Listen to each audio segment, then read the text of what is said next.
CUT fine arts and BFA entrance में सबसे महत्वपूर्ण टॉपिक्स को लेकर आए हैं, जिसको हम कह सकते हैं पहाड़ी शैली। पहाड़ी शैली के अंतर्गत जो है कांगड़ा शैली, कुलेर शैली, बसौली शैली, ये महत्वपूर्ण पॉइंट्स हैं जिनके अंतर्गत जो है 10 हम खास पॉइंट्स लेकर आए हुए हैं। ये हमने लिस्ट बना रखा है और इस लिस्ट में जो है आपको क्या क्या जानने को मिलने वाला है कांगड़ा शैली से रिलेटेड इंपॉर्टेंट पेंटिंग के बारे में, और इसके बारे में गढ़वाल, मंडी, बसौली, इनकी महत्वपूर्ण पहचान के बारे में हम बताने वाले हैं, जो आपको अवश्य रूप से इसको जानना चाहिए। तो शुरू करते हैं। सबसे पहले कांगड़ा शैली में एक महत्वपूर्ण पेंटिंग है, जिसमें एक पेंटिंग आप जो देख पा रहे हो, इस पेंटिंग में कृष्ण के कार्यों को स्मरण करते हुए जो है वो अभिनय करती हैं। इसमें अभिनय करने वाला जो चित्र है, इसमें काफी अच्छे तरीके से चित्रण किया गया है, जिसमें क्या क्या चीजें इसमें बताया गया ये मैं आपको बताना चाहूंगा। जिसमें इसमें चर्चा की गई है पूतना वध एंड यशोदा द्वारा जो है ओखली में कृष्ण को बांधना, यमला अर्जुन की मुक्ति एंड नाग को वश में करना, कृष्ण को बांसुरी बजाना। ये ऐसा पॉइंट है जो इसमें किया गया है। पेंटिंग है अविशारिका नायिका। इसमें चित्रकारों का सबसे रोचक, और चित्रकार का ही नहीं अभी तो कवियों का सबसे रोचक टॉपिक माना गया है। अविशारिका नायिका में जो है अविशारिका जो है प्रेमी की खोज में व्याकुलता को दिखाया गया है, और बैकग्राउंड में इतने अच्छे से चित्रण किया गया है, जिसमें खोखले पेड़ और रात्रि वाले बादल, इसके अलावा जमीन पे बिखरे हुए जो है सर्फ की बात करें या उसके गिरे हुए जवाहरात, ये काफी अच्छे तरीके से दिखाया गया। ये नाटकीय चित्रण है और ये नाटकीय चित्रण में डिटेलिंग है काफी बेस्ट की गई है, जो 1810 की खास पेंटिंग है। सेकेंड पॉइंट की हम बात करें तो सबसे इंपॉर्टेंट जो कालिया मर्दाना, अर्थात कालिया मर्दाना का जगह कालिया मर्दन कहें तो ज्यादा इंपॉर्टेंट होगा, जो 1785 की खास पेंटिंग। और ये पेंटिंग भागवत पुराण की पुस्तक से लिया गया है पेंटिंग, जिसमें कृष्ण जो है कालिया मर्दन अर्थात उसको जो है दंडित कर रहे हैं, अर्थात मारते हुए दिखाया गया है, जिसमें आप देखोगे 4 जो है फीमेल सर्फ जो है नारियां हैं, जिसे रिक्वेस्ट कर रही है कृष्ण जी से इनको बचाने के लिए। एंड इसमें आप ध्यान से देखोगे कि बैकग्राउंड में यदि पेड़ की टहनी पर जो है पीला वस्त्र जो है टंगा हुआ है।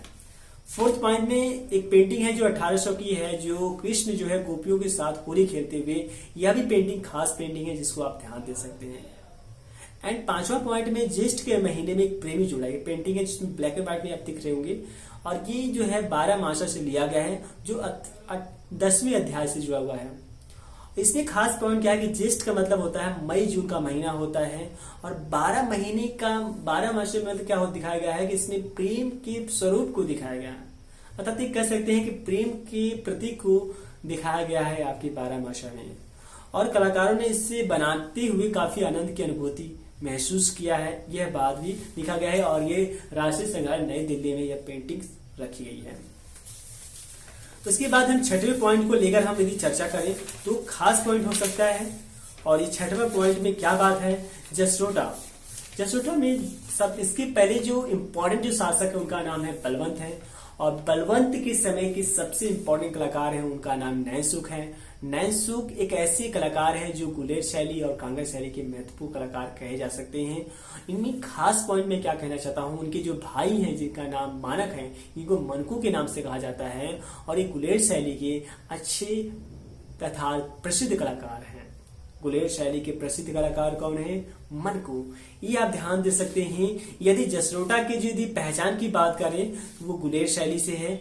और सबसे इंपॉर्टेंट पॉइंट यदि हम 7वें पॉइंट की बात करें, 17वीं 18वीं शताब्दी में बसौली शैली की यदि हम बात करते हैं तो ये एक ऐसी शैली है जिसमें तमाम शैली जन्म ली है। यदि बसौली शैली की यदि महत्वपूर्ण बात कही जाए तो रंगों की बेहतर प्रयोग के लिए जाना जाता है। इसी शैली से कांगड़ा शैली, गुलेर शैली और अन्य शैलियां भी इन्हीं से प्रभावित होकर आई हैं। ये आप ध्यान दीजिएगा, सबसे पहले जो है जो शैली आई थी वो बसौली शैली आई थी। यदि हम नेक्स्ट पॉइंट की बात करें गढ़वाल शैली, गढ़वाल शैली की मैक्सिमम जो पेंटिंग है वो भारत कला भवन में रखी गई है, और भारत कला के जो संस्थापक हैं वो है राय कृष्ण दास।